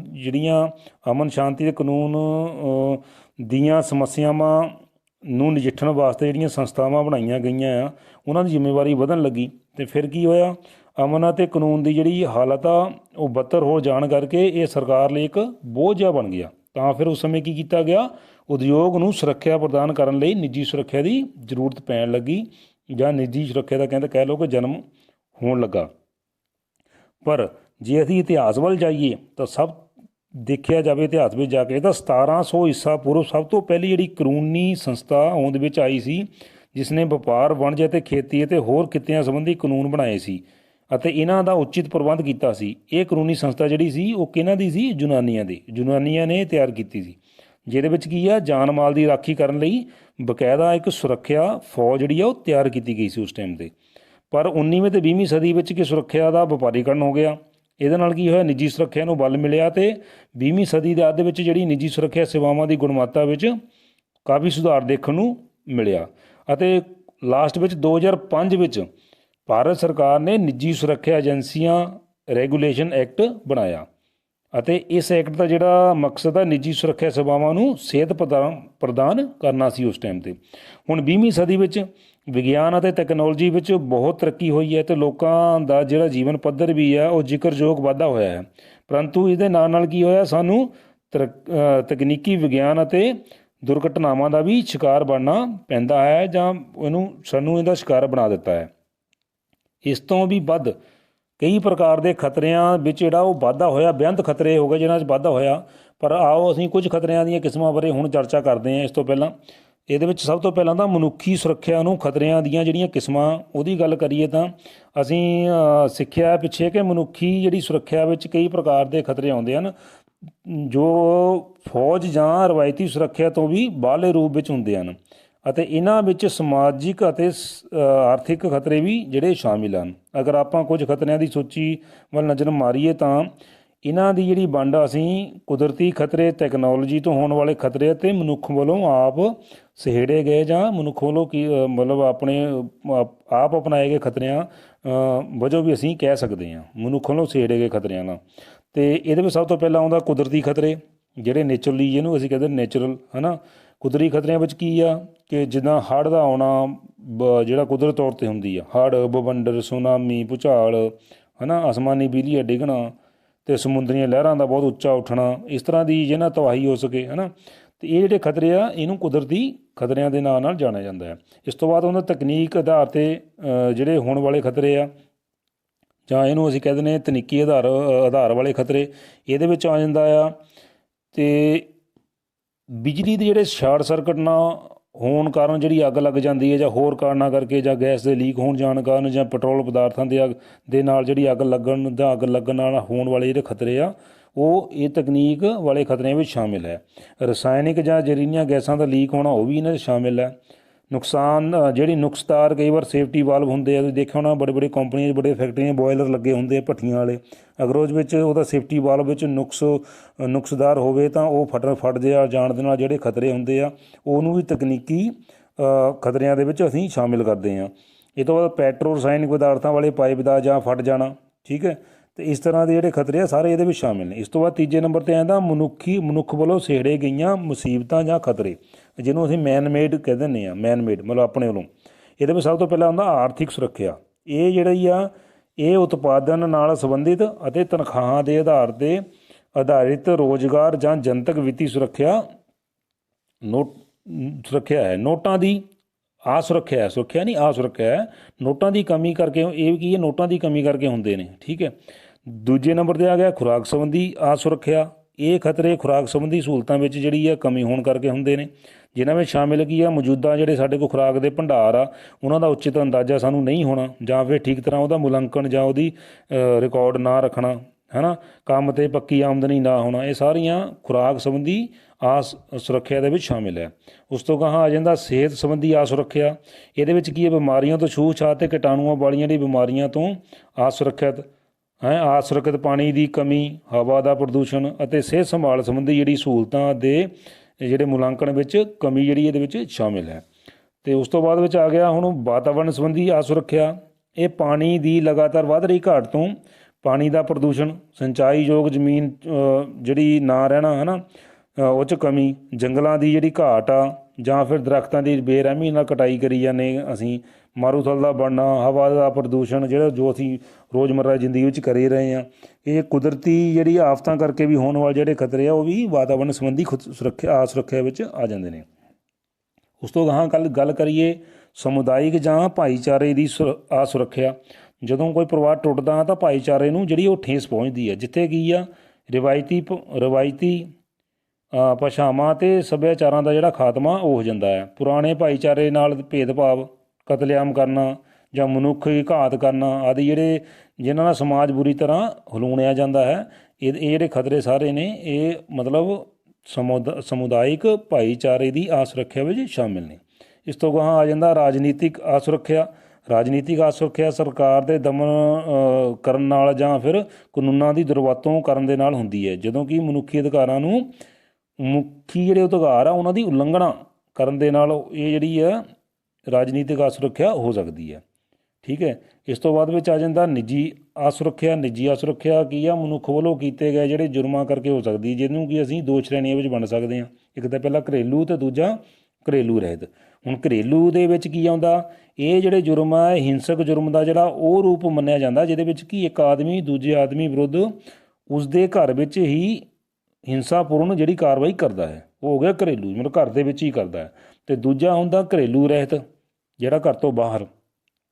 ਇਹਦੇ ਵਿੱਚ ਜੋ ਜੁਰਮ ਸ਼ਾਮਿਲ ਉਹ ਪਤਾ ਕਿਹੜੇ ਆ, ਅੱਗ ਲੱਗਣਾ, ਜਾਇਦਾਦ ਦਾ ਨੁਕਸਾਨ ਹੋਣਾ, ਹੈ ਨਾ, ਹਮਲਾ ਅਤੇ ਮਾਰ ਕੁਟਾਈ ਹੋ ਜਾਣਾ, ਆਤੰਕਵਾਦ ਹੋ ਗਿਆ, ਜਾਂ ਫਿਰ ਤੋੜ ਫੋੜ, ਠੱਗੀ, ਧੋਖਾਧੜੀ, ਡਾਕਾ, ਬੱਚਿਆਂ ਦਾ ਸਰੀਰਕ ਸ਼ੋਸ਼ਣ, ਰੇਪ, ਕਤਲ, ਦੰਗਾ ਫਸਾਦ, ਇਹ ਜਿਹੜੇ ਸਾਰੇ ਆ ਇਹ ਸਾਰੇ ਜਿਹੜੇ ਹੈਗੇ ਆ ਇਹ ਹੈਗੇ ਆ ਨਿੱਜੀ ਸੁਰੱਖਿਆ ਦੇ ਵਿੱਚ ਇਹ ਸਾਰੇ ਸ਼ਾਮਿਲ ਨੇ। ਅਤੇ ਹੁਣ ਅਸੀਂ ਇਸ ਤੋਂ ਅੱਗੇ ਚੱਲਦੇ ਹਾਂ ਆਪਣੇ ਅਗਲੇ ਸੈਸ਼ਨ ਵੱਲ। ਇਸ ਤੋਂ ਅੱਗੇ ਜਿਹੜਾ ਦੂਜਾ ਸਾਡਾ ਸੈਸ਼ਨ ਆਉਂਦਾ ਹੈ ਉਹ ਹੈ ਭਾਰਤ ਨੂੰ ਦਰਪੇਸ਼ ਸੁਰੱਖਿਆ ਸੰਬੰਧੀ ਖਤਰੇ। ਤਾਂ ਜੇ ਹੁਣ ਆਪਣੇ ਦੇਸ਼ ਦੀ ਆਪਾਂ ਗੱਲ ਕਰੀਏ ਤਾਂ ਭਾਰਤ 32,87,782 ਵਰਗ ਕਿਲੋਮੀਟਰ ਦੇ ਇਲਾਕੇ ਵਾਲਾ ਇੱਕ ਦੇਸ਼ ਆ, ਜਿਹਦਾ ਇੰਨਾ ਇਲਾਕਾ ਇੰਨੇ ਇਲਾਕੇ ਦੇ ਵਿੱਚ ਫੈਲਿਆ ਹੋਇਆ। ਤਾਂ ਇਹਦੀ ਜਿਹੜੀ ਜਨਸੰਖਿਆ ਦੀ ਗੱਲ ਕਰੀਏ ਤਾਂ 1.37 ਬਿਲੀਅਨ ਮੰਨ ਲਈਏ ਅਸੀਂ, ਅਪਰੋਕਸ, ਵੱਧਦੀ ਘਟਦੀ ਰਹਿੰਦੀ ਹੈ ਡੇਲੀ। ਅਤੇ 1.37 ਬਿਲੀਅਨ ਆਬਾਦੀ ਵਾਲਾ ਦੇਸ਼ ਇਹਨੂੰ ਮੰਨਿਆ ਗਿਆ। ਤਾਂ ਭਾਰਤ ਦੇ ਜਿਹੜੇ ਸੰਵਿਧਾਨ ਵਿੱਚ ਕੀ ਆ, ਕੇਂਦਰ ਅਤੇ ਪ੍ਰਾਂਤਾਂ ਦੀ ਸ਼ਕਤੀਆਂ ਅਤੇ ਜ਼ਿੰਮੇਵਾਰੀਆਂ ਦੀ ਨਿਸ਼ਾਨਦੇਹੀ ਜਿਹੜੀ ਉਹ ਕੀਤੀ ਗਈ ਆ। ਕੇਂਦਰ ਅਤੇ ਪ੍ਰਾਂਤਾਂ ਦੀਆਂ ਸ਼ਕਤੀਆਂ ਦੀ ਜ਼ਿੰਮੇਵਾਰੀਆਂ ਦੀ ਨਿਸ਼ਾਨਦੇਹੀ ਇਹ 'ਚ ਕੀਤੀ ਗਈ ਹੈ। ਅਤੇ ਕੌਮੀ ਸੁਰੱਖਿਆ ਹਰ ਕੌਮ ਦੀ ਜਿਹੜੀ ਮੋਸਟਲੀ ਕੀ ਆ ਕਿ ਜਿਹੜੀ ਕੌਮ ਦੀ ਸੁਰੱਖਿਆ, ਦੇਸ਼ ਦੀ ਸੁਰੱਖਿਆ ਹਰ ਦੇਸ਼ ਦੀ ਉਹ ਜ਼ਰੂਰਤ ਹੁੰਦੀ ਆ, ਤਾਂ ਕਿ ਆ ਜਿਹੜੇ ਸੂਬੇ ਦੀ ਹੋਂਦ ਕਾਇਮ ਰਹਿ ਸਕੇ। ਅਤੇ ਇਹ ਸਭ ਕੁਝ ਕੂਟਨੀਤੀ, ਆਰਥਿਕ, ਫੌਜੀ ਤਾਕਤ ਅਤੇ ਰਾਜਨੀਤਿਕ ਜਿਹੜੀ ਸ਼ਕਤੀ ਦੀ ਵਰਤੋਂ ਦੁਆਰਾ ਹੀ ਸੰਭਵ ਹੋ ਸਕਦਾ ਹੈ। ਅਤੇ ਕੌਮੀ ਸੁਰੱਖਿਆ ਕਾਇਮ ਕਰਨ ਲਈ ਕੁਝ ਜਿਹੜੇ ਕਦਮ ਉਠਾਉਣੇ ਉਹ ਜ਼ਰੂਰੀ ਹੋ ਜਾਂਦੇ, ਜਾਂ ਉਹਨੂੰ ਯਕੀਨੀ ਬਣਾਉਣਾ ਪੈਂਦਾ ਇਹਨਾਂ ਨੂੰ ਕਦਮ ਨੂੰ ਉਠਾਉਣ ਲਈ। ਉਹ ਕਿਹੜੇ ਨੇ, ਖਤਰਿਆਂ ਨੂੰ ਦੂਰ ਕਰਨ ਲਈ ਮਿੱਤਰਾਂ ਦਾ ਸਾਥ ਪ੍ਰਾਪਤ ਕਰਨ ਲਈ ਕੂਟਨੀਤੀ ਦੀ ਜਿਹੜੀ ਵਰਤੋਂ ਕਰਨਾ। ਦੂਜਾ, ਪ੍ਰਭਾਵਸ਼ਾਲੀ ਹਥਿਆਰਬੰਦ ਸੈਨਾਵਾਂ ਦਾ ਰੱਖਣਾ। ਨਾਗਰਿਕ ਸੁਰੱਖਿਆ ਅਤੇ ਹੰਗਾਮੀ ਹਾਲਾਤ ਵਾਲੀ ਤਿਆਰੀ ਕਰਕੇ ਰੱਖਣੀ। ਖਤਰਿਆਂ ਅਤੇ ਜਾਸੂਸਾਂ ਵੱਲੋਂ ਕੀਤੀ ਗਈ ਭੰਨ ਤੋੜ ਤੋਂ ਬਚਣ ਲਈ ਅਤੇ ਪਤਾ ਕਰਨ ਲਈ ਗੁਪਤ ਸੇਵਾਵਾਂ ਦੀ ਵਰਤੋਂ ਕਰਨਾ। ਵਿਸ਼ੇਸ਼ ਸੂਚਨਾ ਨੂੰ ਗੁਪਤ ਬਣਾਈ ਰੱਖਣਾ ਅਤੇ ਅੰਦਰੂਨੀ ਖਤਰਿਆਂ ਤੋਂ ਕੌਮ ਨੂੰ ਬਚਾਉਣ ਲਈ ਮੁਕਾਬਲੇ ਵਾਲੀਆਂ ਗੁਪਤ ਸੇਵਾਵਾਂ ਦੀ ਵਰਤੋਂ ਕਰਨਾ। ਜਿਹੜੀਆਂ ਇਹ ਸਾਰੀਆਂ ਹੈਗੀਆਂ, ਇਹ ਜਿਹੜੇ ਕਦਮ ਆ ਇਹ ਉਠਾਉਣੇ ਯਕੀਨੀ ਬਣਾਉਣੇ ਪੈਂਦੇ ਆ ਜਾਂ ਬਣਾਉਣੇ ਪੈਣਗੇ ਅਗਰ ਅਸੀਂ ਦੇਸ਼ ਦੀ ਸੁਰੱਖਿਆ ਨੂੰ ਅਸੀਂ ਮਜ਼ਬੂਤ ਰੱਖਣਾ ਆਪਣੇ ਨੇ। ਠੀਕ ਹੈ। ਅਤੇ ਸਮਾਜ ਨੂੰ ਦਰਪੇਸ਼ ਖਤਰੇ ਜਾਂ ਦੇਸ਼ ਨੂੰ ਮਨੁੱਖ ਹੱਥੋਂ ਸੇੜੇ ਹੋਏ ਕੁਦਰਤੀ ਅਤੇ ਤਕਨੀਕੀ ਕਾਰਨਾਂ ਤੋਂ ਪੈਦਾ ਹੋਏ ਜਾਂ ਮੁਸੀਬਤਾਂ ਜਾਂ ਖਤਰਿਆਂ ਬਾਰੇ ਅਸੀਂ ਜਿਹੜਾ ਪਹਿਲਾਂ ਪਿਛਲੇ 'ਚ ਪੜ੍ਹ ਹੀ ਲਿਆ ਹੈ ਇਹਦੇ ਬਾਰੇ, ਹੈ ਨਾ। ਅਤੇ ਆਪਾਂ ਹੁਣ ਗੱਲ ਕਰੀਏ ਇਹ ਤੋਂ ਗਾਹਾਂ, ਆਪਾਂ ਹੁਣ ਜਾਣਦੇ ਹਾਂ ਕਿ ਜਿਹੜੇ ਹੋਰ ਖਤਰੇ, ਬਾਹਰਲੇ ਖਤਰੇ, ਅੰਦਰੂਨੀ ਖਤਰੇ ਅਤੇ ਵਪਾਰ ਅਤੇ ਉਦਯੋਗ ਨੂੰ ਜਿਹੜੇ ਖਤਰੇ ਆ ਉਹਨਾਂ ਬਾਰੇ ਗੱਲ ਕਰਨ ਜਾ ਰਹੇ ਹਾਂ। ਅਤੇ ਇਹਦੇ ਵਿੱਚ ਸਭ ਤੋਂ ਪਹਿਲਾਂ ਅਸੀਂ ਗੱਲ ਕਰੀਏ ਬਾਹਰਲੇ ਖਤਰਿਆਂ ਦੀ, ਤਾਂ ਇਹਦੇ ਵਿੱਚ ਕੀ ਆ, ਭਾਰਤ ਵਿੱਚ ਜ਼ਿਆਦਾਤਰ ਜਿਹੜੇ ਖਤਰੇ ਆ ਭਾਰਤ ਅਤੇ ਚੀਨ ਦੀਆਂ ਸਰਹੱਦਾਂ ਦੇ ਨਾਲ ਲੱਗਦੇ ਜਿਹੜੇ ਇਲਾਕੇ ਉਹਨਾਂ ਦੇ ਨਾਲ ਆ, ਤਾਂ ਜੰਮੂ ਕਸ਼ਮੀਰ ਦੀ ਜਿਹੜੀਆਂ ਸੀਮਾ ਤੋਂ ਪਾਰ ਚਲਾਏ ਜਾ ਰਹੇ ਜਿਹਾਦੀ ਆਤੰਕਵਾਦ, ਜਿਹੜੀ ਆਤੰਕਵਾਦ ਦੀ ਜਿਹੜੀ ਸਹਾਇਤਾ ਪ੍ਰਾਪਤ ਆਤੰਕਵਾਦ ਦੇ ਅਤੇ ਜਿਹੜੀ ਮੂਲਵਾਦੀ ਸੰਗਠਨਾਂ ਕਰਕੇ ਸਾਡੇ ਲਈ ਉਹ ਖਤਰੇ ਜ਼ਿਆਦਾ ਉੱਭਰ ਕੇ ਸਾਹਮਣੇ ਸਾਡੇ ਆਉਂਦੇ ਨੇ। ਇਹ ਖਤਰੇ ਸਾਡੇ ਮੇਨ ਖਤਰੇ ਆ ਅਤੇ ਜਿਨ੍ਹਾਂ ਦਾ ਜਿਹੜਾ ਸਬੰਧ ਆ ਅੰਤਰਰਾਸ਼ਟਰੀ ਆਤੰਕਵਾਦੀ ਗਰੁੱਪਾਂ ਦੇ ਨਾਲ ਸਿੱਧਾ ਹੈ। ਹੁਣ ਬਾਹਰਲੇ ਖਤਰਿਆਂ ਵਿੱਚ ਅਸੀਂ ਗੱਲ ਕਰੀਏ ਤਾਂ ਚੀਨ ਅਤੇ ਪਾਕਿਸਤਾਨ ਵੱਲੋਂ ਸਾਡੀਆਂ ਸਰਹੱਦਾਂ ਉੱਤੇ ਖਤਰੇ ਆ। ਇੱਕ ਇਹੋ ਆ ਕਲੀਅਰ ਤੌਰ 'ਤੇ ਸਮੁੰਦਰੀ ਰਸਤਿਆਂ ਤੋਂ ਖਤਰੇ ਅਤੇ ਦੁਸ਼ਮਣਾਂ ਦੇ ਸਮੁੰਦਰੀ ਜਹਾਜ਼ਾਂ ਵੱਲੋਂ ਖਤਰੇ। ਤੀਜੇ ਨੰਬਰ 'ਤੇ ਗੱਲ ਕਰੀਏ ਤਾਂ ਡੂੰਘੇ ਸਮੁੰਦਰਾਂ ਵਿੱਚ ਸਮੁੰਦਰੀ ਡਾਕੂਆਂ ਤੋਂ ਜਿਹੜੇ ਸਾਨੂੰ ਖਤਰੇ ਆ, ਇਹ ਸਾਡੇ ਬਾਹਰਲੇ ਖਤਰਿਆਂ ਵਿੱਚ ਗਿਣਤੀ ਹੁੰਦੇ ਨੇ। ਉਸ ਤੋਂ ਗਾਹਾਂ ਗੱਲ ਕਰੀਏ ਅੰਦਰੂਨੀ ਖਤਰਿਆਂ ਦੀ। ਅੰਦਰੂਨੀ ਖਤਰਿਆਂ ਵਿੱਚ ਕੀ ਆ ਜਾਂਦਾ ਹੈ, ਜਿਵੇਂ ਕਿ ਅੱਤਵਾਦ ਜਾਂ ਆਤੰਕਵਾਦ ਕਹਿ ਦਿੰਦੇ ਹਾਂ, ਖੱਬੇਬਾਸੀ ਆਤੰਕਵਾਦ, ਸੰਪਰਦਾਇਕ ਵੰਡ ਜਾਂ ਫਿਰਕਾਪ੍ਰਸਤੀ ਦੇ ਆਧਾਰ ਜਿਹੜੀ ਵੰਡ ਆ, ਹੈ ਨਾ। ਇਹ ਕੀ ਸਾਡੇ ਵਿੱਚ ਜਿਹੜੀ ਹੈ ਇਹਨਾਂ ਕੀ ਸਾਡੇ 'ਚ ਫੁੱਟ ਪਾ ਸਕਦੀ ਹੈ ਅਤੇ ਇੱਥੋਂ ਤੱਕ ਇਹ ਭਾਵਨਾ ਜਿਹੜੀ ਆ ਦੇਸ਼ ਦੇ ਟੁਕੜੇ ਵੀ ਕਰ ਸਕਦੀ ਹੈ। ਸੰਪਰਦਾਇਕ ਵੰਡ ਅਤੇ ਫਿਰਕਾਪ੍ਰਸਤੀ ਆ, ਠੀਕ ਹੈ। ਇਸ ਤੋਂ ਗਾਹਾਂ ਆ ਜਾਂਦੀ ਆ ਜਾਤੀ ਅਤੇ ਕਬੀਲਿਆਂ ਸੰਬੰਧੀ ਸਾਡੇ ਜਿਹੜੇ ਤਣਾਅ ਆ ਆਪਸ ਵਿੱਚ ਹੀ, ਸਾਡੀ ਜਾਤ ਪਾਤ ਜਾਂ ਆਪਣੇ ਕਬੀਲੇ ਦੇਖ ਲਈਦਾ ਵੀ ਸਾਡਾ ਆ ਜਥੇਬੰਦ ਕੀਤੇ ਗਏ ਅਪਰਾਧ ਆ, ਨਕਲੀ ਕਰੰਸੀ ਹੈ, ਨਕਲੀ ਭਾਰਤੀ ਕਰੰਸੀ ਵਾਲੇ ਨੋਟ ਜੇ ਆ ਜਾਣ, ਹੈ ਨਾ। ਇਹ ਸਾਡੇ ਅੰਦਰੂਨੀ ਖਤਰੇ ਆ। ਸਾਡੇ ਦੇਸ਼ ਦੀ ਇਕਨੋਮੀ ਇਹਦੇ ਨਾਲ ਡਾਊਨ ਹੋ ਸਕਦੀ ਆ। ਸਮੁੰਦਰੀ ਸੁਰੱਖਿਆ, ਠੀਕ ਹੈ। ਅਤੇ ਕੰਪਿਊਟਰ ਸੰਬੰਧੀ ਅਪਰਾਧ ਨੂੰ ਅੱਜ ਕੱਲ੍ਹ ਤੁਹਾਨੂੰ ਪਤਾ ਹੈ ਸਾਈਬਰ ਕ੍ਰਾਈਮ ਕਿੰਨਾ ਵੱਧ ਗਿਆ ਹੈ। ਉਹਦੇ ਮੁਤਾਬਿਕ ਜਿਹੜੀ ਸਾਡੀ ਇਹ ਵੀ ਸੁਰੱਖਿਆ ਸਾਡੀ ਅੰਦਰੂਨੀ ਸੁਰੱਖਿਆ ਦੇ ਵਿੱਚ ਹੀ, ਅੰਦਰੂਨੀ ਸੁਰੱਖਿਆ ਨਹੀਂ ਕਹਿ ਸਕਦੇ, ਅੰਦਰੂਨੀ ਖਤਰਿਆਂ ਦੇ ਵਿੱਚ ਆਉਂਦੀ ਆ, ਅੰਦਰੂਨੀ ਅਸੁਰੱਖਿਆ ਕਹਿ ਸਕਦੇ ਇਹਨੂੰ। ਅਤੇ ਅੱਗੇ ਆਉਂਦਾ ਗੈਰ ਕਾਨੂੰਨੀ ਪ੍ਰਵਾਸ। ਕਈ ਲੋਕ ਸਾਡੇ ਕੋਲ ਇੱਥੇ ਆ ਕੇ ਬਿਨਾਂ ਹੀ ਪਰਮਿਸ਼ਨ ਤੋਂ ਰਹਿ ਰਹੇ ਨੇ, ਹੈ ਨਾ। ਤਾਂ ਉਹਨਾਂ ਦੇ ਪ੍ਰਵਾਸ ਕਰਕੇ ਵੀ ਸਾਨੂੰ ਜਿਹੜੀ ਆ ਖਤਰਾ ਹੋ ਸਕਦਾ। ਨਸ਼ੀਲੀਆਂ ਦਵਾਈਆਂ ਦਾ ਕਾਰੋਬਾਰ ਜਾਂ ਤਸਕਰੀ ਇਹ ਵੀ ਹੋ ਸਕਦੀ ਆ, ਹੈ ਨਾ। ਅਤੇ ਕਹਿਣ ਦਾ ਮਤਲਬ ਕੀ ਆ ਕਿ ਹਵਾਲਾ ਰਾਹੀਂ ਧਨ ਬਾਹਰ ਭੇਜਣਾ ਜਾਂ ਦੇਸ਼ ਦੇ ਅੰਦਰ ਧਨ ਮੰਗਵਾਉਣਾ, ਗੈਰ ਕਾਨੂੰਨੀ ਚੀਜ਼, ਇਹਦਾ ਮਤਲਬ ਕਿ ਗੈਰ ਕਾਨੂੰਨੀ ਪੈਸੇ ਦਾ ਲੈਣ ਦੇਣ ਕਰਨਾ ਜਾਂ ਕਾਲਾ ਧਨ, ਹੈ ਨਾ। ਇਹ ਵੀ ਸਾਡੇ ਦੇਸ਼ ਦਾ ਅੰਦਰੂਨੀ ਖਤਰਾ ਆ। ਇਹ ਮਨੁੱਖੀ ਸਰੀਰ ਸੰਬੰਧੀ ਜੁਰਮ, ਜਿਵੇਂ ਕਿ ਸਰੀਰਕ ਹਮਲੇ, ਤਾਕਤ ਦੀ ਵਰਤੋਂ ਆਦਿ, ਠੀਕ ਹੈ। ਅਤੇ ਉਸ ਤੋਂ ਬਾਅਦ ਆ ਜਾਂਦਾ ਜਾਇਦਾਦ ਨਾਲ ਜਿਹੜੇ ਸੰਬੰਧਿਤ ਜੁਰਮ ਆ, ਜਿਵੇਂ ਕਿ ਚੋਰੀ ਮੰਨ ਲਓ, ਹੇਰਾ ਫੇਰੀ ਹੋ ਗਈ, ਡਾਕਾ, ਫੌਜਦਾਰੀ ਕਰਨਾ, ਅਪਰਾਧ ਕਰਨਾ। ਇਹ ਜਿਹੜੇ ਸਾਰੇ ਆ ਇਹ ਅਪਰਾਧ ਦੀਆਂ ਗਤੀਵਿਧੀਆਂ ਨਾਲ ਸੰਬੰਧਿਤ ਨੇ ਸਾਰੇ। ਉਹ ਤੋਂ ਬਾਅਦ ਨਕਸਲਵਾਦ, ਮਾਰਕਸਵਾਦੀ ਛਾਪਾਮਾਰ ਲੜਾਕੇ ਜਿਹੜੇ ਗੁਰੀਲੇ ਕਹਿ ਦਿੰਦੇ ਆ, ਗੁਰੀਲਾ ਯੁੱਧ ਹੁੰਦਾ ਪਹਾੜੀ ਏਰੀਏ ਦੇ ਵਿੱਚ, ਹੈ ਨਾ। ਵੱਖਵਾਦੀ ਵੰਡਦਾਰੀ ਰਾਜਨੀਤਿਕ ਵਿਚਾਰ। ਕਹਿਣ ਦਾ ਮਤਲਬ ਕਿ ਇਹ ਸਾਰੇ ਖਤਰੇ ਆ ਸਾਡੇ ਅੰਦਰੂਨੀ ਖਤਰਿਆਂ ਵਿੱਚ ਸਾਡੇ ਸ਼ਾਮਿਲ ਨੇ। ਇਸ ਤੋਂ ਗਾਹਾਂ ਗੱਲ ਕਰੀਏ ਵਪਾਰ ਅਤੇ ਉਦਯੋਗ ਨੂੰ ਜਿਹੜੇ ਖਤਰੇ ਆ ਉਹ ਕਿਹੜੇ ਹੋ ਸਕਦੇ ਆ। ਇਹਦੇ ਵਿੱਚ ਕੀ ਆਉਂਦਾ, ਨੁਕਸਾਨ ਕਰ ਦੇਣ ਵਾਲੇ, ਬਰਬਾਦੀ ਜਾਂ ਫਿਰ ਕੋਈ ਹੋਰ ਜੁਰਮ ਇੱਦਾਂ ਦੇ ਹੋਣ, ਹੈ ਨਾ। ਉਦਯੋਗੀ ਭੰਨ ਤੋੜ ਅਤੇ ਹੇਰਾ ਫੇਰੀ, ਉਲਟ ਪੁਲਟ ਕਰਨਾ, ਬਦਲਣ ਦੀ ਕੋਸ਼ਿਸ਼ ਕਰਨਾ, ਹੈ ਨਾ। ਫੁਟਕਲ ਜਾਂ ਕਈ ਪ੍ਰਕਾਰ ਦੇ ਖਤਰਿਆਂ ਜਾਂ ਜੋਖਮ ਅਤੇ ਜਾਨ ਅਤੇ ਮਾਲ ਸੰਬੰਧੀ ਦਿੱਤੀਆਂ ਜਾਣ ਵਾਲੀਆਂ ਧਮਕੀਆਂ ਜਾਂ ਖਤਰੇ। ਕਰਮਚਾਰੀਆਂ ਵੱਲੋਂ ਨੁਕਸਾਨ ਜਾਂ ਅੰਦਰੂਨੀ ਚੋਰੀ, ਕਿ ਕੋਈ ਤੁਹਾਡਾ ਬਿਜ਼ਨਸ ਚੱਲਦਾ ਉਹਦੇ ਵਿੱਚ ਕਰਮਚਾਰੀ ਹੀ ਔਰ ਚੋਰੀ ਕਰੀ ਜਾਣ, ਨੁਕਸਾਨ ਕਰੀ ਜਾਣ, ਤਾਂ ਉਹ ਵੀ ਇੱਕ ਵਪਾਰ ਅਤੇ ਉਦਯੋਗ ਨੂੰ ਜਿਹੜੇ ਖਤਰੇ ਆ ਉਹਦੇ ਵਿੱਚ ਆਉਂਦਾ ਹੀ ਹੈ। ਵਪਾਰ ਠੱਪ ਹੋ ਹੀ ਜਾਣਾ ਆਟੋਮੈਟਿਕਲੀ, ਹੈ ਨਾ। ਯੂਨੀਅਨਾਂ ਜਾਂ ਜਥੇਬੰਦੀਆਂ ਦੀਆਂ ਗਤੀਵਿਧੀਆਂ, ਅਤੇ ਕਈ ਵਾਰ ਯੂਨੀਅਨ ਬਣਾ ਕੇ ਬੰਦਾ ਕਹਿੰਦਾ ਫੈਕਟਰੀ ਬੰਦ ਕਰ ਦਿੰਦੇ ਆ। ਕਾਰਖਾਨਿਆਂ 'ਚ ਹੋਣ ਵਾਲੇ ਝਗੜੇ ਜਾਂ ਹਿੰਸਾ, ਇਹ ਜਿਹੜੇ ਸਾਰੀਆਂ ਚੀਜ਼ਾਂ ਆ ਵਪਾਰ ਅਤੇ ਉਦਯੋਗ ਦੇ ਖਤਰਿਆਂ ਦੇ ਵਿੱਚ ਆਉਂਦੀਆਂ ਨੇ। ਇਹਦੇ ਵਿੱਚ ਕੀ ਆ, ਹੋਰ ਫੁਟਕਲ ਖਤਰੇ ਜਾਂ ਜੋਖਮ ਮੰਨ ਲਓ, ਖਤਰੇ ਨੁਕਸਾਨ ਦੇ ਕਾਰਨ ਜਿਹੜਾ ਹਿਸਾਬ ਕਿਤਾਬ ਵਿੱਚ ਗਲਤੀਆਂ, ਗੈਰ ਅਧਿਕਾਰਿਤ ਖਾਤਿਆਂ ਰਾਹੀਂ ਕੀਤੇ ਜਾਣ ਵਾਲੇ ਨੁਕਸਾਨ ਆਵਾਜਾਈ ਵਿੱਚ ਹੋਣ ਵਾਲੇ ਐਕਸੀਡੈਂਟ, ਟ੍ਰੈਫਿਕ ਸੰਬੰਧੀ ਦੁਰਘਟਨਾਵਾਂ, ਸ਼ਰਾਬ ਅਤੇ ਨਸ਼ੀਲੀ ਦਵਾਈਆਂ ਦੀ ਵਰਤੋਂ, ਬੇਧਿਆਨੀ ਜਾਂ ਗੈਰ ਹਾਜ਼ਰ ਰਹਿਣ ਵਾਲੀ ਆਦਤ, ਜੂਏਬਾਜ਼ੀ, ਗਲਤ ਢੰਗ ਨਾਲ ਛੁੱਟੀ ਲੈਣਾ।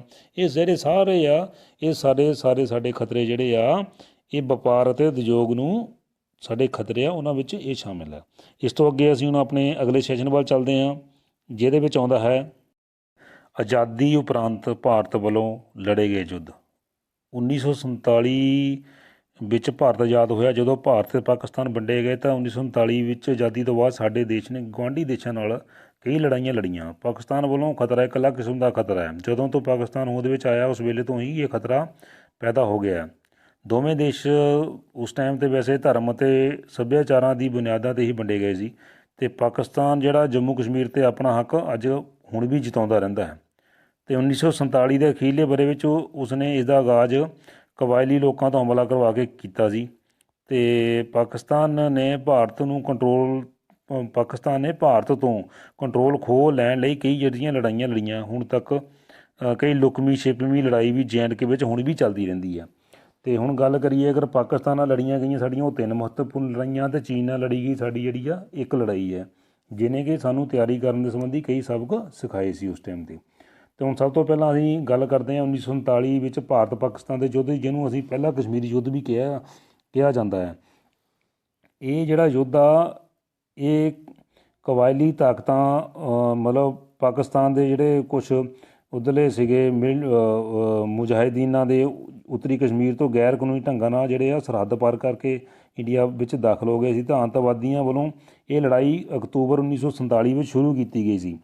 ਅਗਸਤ ਨੂੰ ਦੇਸ਼ ਆਜ਼ਾਦ ਹੋਇਆ ਸੀ। ਅਕਤੂਬਰ ਵਿੱਚ ਇਹ ਸਾਡੇ 'ਤੇ ਇਹ ਨਹੀਂ ਹਮਲਾ ਬੋਲਤਾ, ਇਹ ਮਤਲਬ ਲੜਾਈ ਨਹੀਂ ਸ਼ੁਰੂ ਕਰ ਦਿੱਤੀ। ਇਹਦਾ ਮੇਨ ਮਕਸਦ ਸੀ ਕਿ ਜੰਮੂ ਕਸ਼ਮੀਰ ਦੇ ਕੁਛ ਜਿੰਨੇ ਵੀ ਵੱਧ ਤੋਂ ਵੱਧ ਇਲਾਕਿਆਂ 'ਤੇ ਕਬਜ਼ਾ ਹੋ ਸਕੇ ਉਹ ਕਰ ਲਈਏ, ਪਰ ਭਾਰਤੀ ਫੌਜ ਨੂੰ ਉਸ ਟਾਈਮ ਹਰਕਤ ਵਿੱਚ ਲਿਆਂਦਾ ਗਿਆ ਅਤੇ ਹਮਲਾਵਰਾਂ ਨੂੰ ਪਿੱਛੇ ਧੱਕ ਦਿੱਤਾ ਗਿਆ। ਨਤੀਜੇ ਵੱਲੋਂ ਜਿਹੜਾ ਉੱਥੇ ਦੇ ਮਹਾਰਾਜਾ ਸੀਗੇ ਉਹਨਾਂ ਦਾ ਜਿਹੜਾ ਰਜਵਾੜਾ ਸ਼ਾਹੀ ਰਿਆਸਤ ਨੂੰ ਭਾਰਤ ਵਿੱਚ ਮਿਲਾ ਦੇਣ ਦੇ ਲਈ ਸਮਝੌਤੇ ਰੂਪ ਵਿੱਚ ਉਸ ਟਾਈਮ ਸਮਝੌਤਾ ਕੀਤਾ ਗਿਆ। ਅਤੇ ਭਾਰਤ ਵੱਲੋਂ ਕੀ ਕੀਤਾ, ਸੰਯੁਕਤ ਰਾਸ਼ਟਰ ਸੰਘ ਨੂੰ ਵਿਚੋਲਗਿਰੀ ਕਰਨ ਲਈ ਬੁਲਾਇਆ ਗਿਆ, ਜਿਹਦੇ ਨਤੀਜੇ ਵਜੋਂ ਕੀ ਹੋਇਆ 21 ਅਪ੍ਰੈਲ 1948 ਜਿਹੜਾ ਬੜਾ ਸੰਯੁਕਤ ਰਾਸ਼ਟਰ ਵੱਲੋਂ ਇੱਕ ਮਤਾ ਪਾਸ ਕੀਤਾ ਗਿਆ, ਜਿਹਦਾ ਮਤੇ ਨੰਬਰ ਹੈ 47 ਮਤਾ ਨੰਬਰ 47 ਹੋਂਦ ਵਿੱਚ ਆਇਆ। ਅਤੇ ਦਸੰਬਰ 1948 ਵਿੱਚ ਇਹ ਲੜਾਈ ਜਿਹੜੀ ਹੈ ਖਤਮ ਹੋ ਗਈ, ਅਤੇ ਨਤੀਜੇ ਵਜੋਂ ਅਜਿਹੀ ਅੰਤਰਰਾਸ਼ਟਰੀ ਸਰਹੱਦ ਉਸ ਟਾਈਮ ਹੋਂਦ ਵਿੱਚ ਆਈ ਜੋ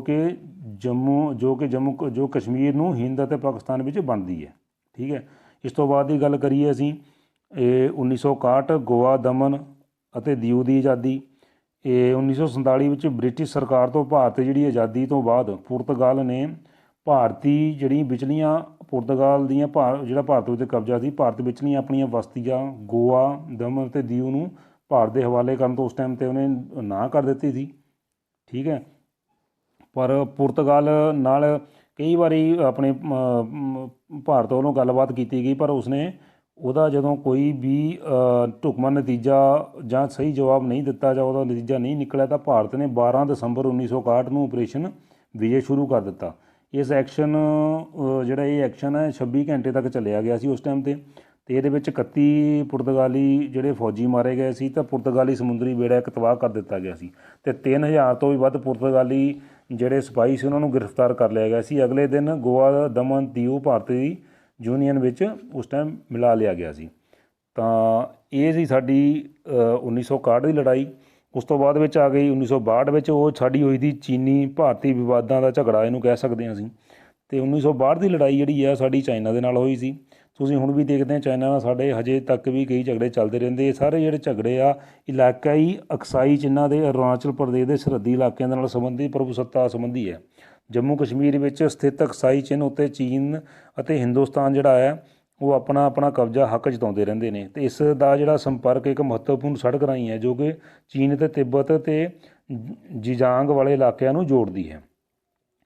ਅਤੇ ਕਹਿਣ ਦਾ ਮਤਲਬ ਕੀ ਆ ਕਿ ਜਿਹੜਾ ਚਾਈਨਾ ਜੋ ਹੁਣ ਦੇਖਿਆ ਜਾਵੇ ਇੱਕ ਤਰ੍ਹਾਂ ਨਾਲ ਚੀਨ ਦੀ ਜਦੋਂ ਭਾਰਤੀ ਫੌਜਾਂ ਨੇ ਇੱਕ ਅਜਿਹੀ ਸੜਕ ਲੱਭ ਲਈ ਕਿ ਜੋ ਚੀਨ ਵੱਲੋਂ ਅਕਸਾਈ ਚਿੰਨ੍ਹ ਵਿੱਚ ਤਿਆਰ ਕੀਤੀ ਗਈ ਸੀ। ਬਹੁਤ ਸਾਰੀਆਂ ਸਫਲ ਸਮਝੌਤਾ ਮੁਲਾਕਾਤਾਂ ਤੋਂ ਬਾਅਦ ਚਾਈਨਾ ਨੇ ਕੀ ਕੀਤਾ, ਚੀਨ ਦੀ ਲੋਕ ਮੁਕਤੀ ਫੌਜ ਨੇ ਭਾਰਤੀ ਫੌਜੀ ਟਿਕਾਣਿਆਂ ਉੱਤੇ ਉਸ ਟਾਈਮ ਹਮਲਾ ਕਰ ਦਿੱਤਾ ਗਿਆ ਸੀ।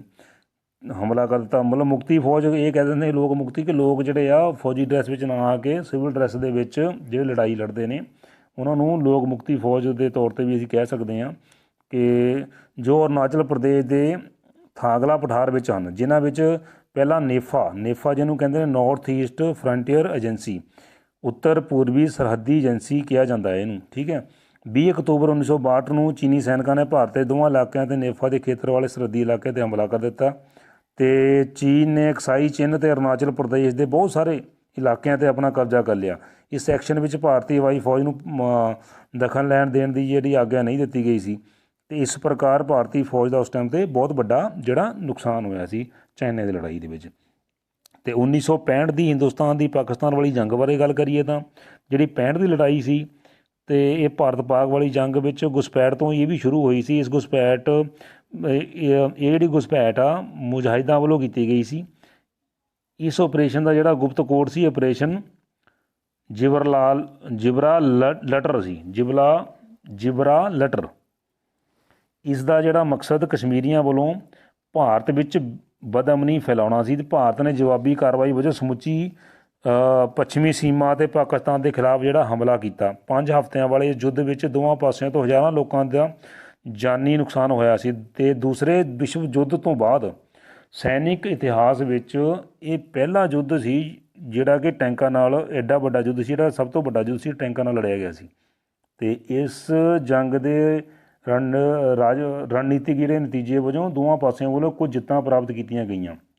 ਕਹਿਣ ਦਾ ਮਤਲਬ ਕੀ ਹੈ, ਕੁਛ ਉਹਨੇ ਸਾਡੇ ਇਲਾਕੇ 'ਤੇ ਕਬਜ਼ਾ ਕਰ ਲਿਆ, ਕੁਛ ਅਸੀਂ ਉਹਨਾਂ ਇਲਾਕਿਆਂ 'ਤੇ ਕਬਜ਼ਾ ਕਰ ਲਿਆ ਸੀ। ਅਤੇ 23 ਸਤੰਬਰ ਨੂੰ ਜੰਗਬੰਦੀ ਦੇ ਐਲਾਨ ਜਦੋਂ ਹੋਇਆ ਅਤੇ ਰੂਸ ਅਤੇ ਅਮਰੀਕਾ ਦੀ ਜਿਹੜੀ ਸਾਂਝੀ ਕੂਟਨੀਤਿਕ ਉਸ ਟਾਈਮ ਦਖਲਅੰਦਾਜ਼ੀ ਹੋਈ ਸੀ, ਉਸ ਤੋਂ ਬਾਅਦ ਵਿੱਚ ਇਹ ਜਿਹੜਾ ਜੰਗਬੰਦੀ ਦਾ ਐਲਾਨ ਕੀਤਾ ਗਿਆ ਸੀ। ਤਾਂ ਸਿੱਟੇ ਵਜੋਂ ਕੀ ਤਾਸ਼ਕੰਦ ਸਮਝੌਤਾ ਉਸ ਟਾਈਮ 'ਤੇ ਲਾਗੂ ਹੋਇਆ।